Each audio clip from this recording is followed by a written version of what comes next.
सुप्रभात। हिंदी की कक्षा में आपका स्वागत है।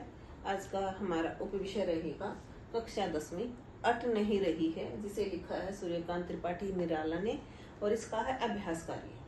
पहला प्रश्न है, कवि की आंख फागुन की सुंदरता से क्यों नहीं हट रही है?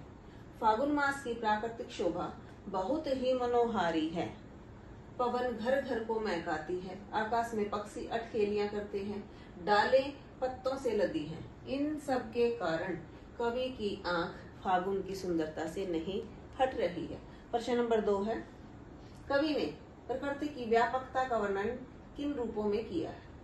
कवि ने प्रकृति की व्यापकता का वर्णन पृथ्वी से लेकर आकाश तक किया है।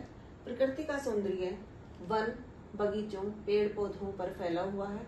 सभी की श्वासों में भी पुष्प गंध समाई हुई है, अर्थात चारों तरफ फूलों की खुशबू फैली हुई है। फागुन में ऐसा क्या होता है जो बाकी ऋतुओं से भिन्न होता है? फागुन में प्राकृतिक सौंदर्य अपने पूरे यौवन पर होता है, मतलब बिल्कुल चारों तरफ प्राकृतिक सौंदर्य फैला होता है। यह सौंदर्य हर तरफ फैला होता है।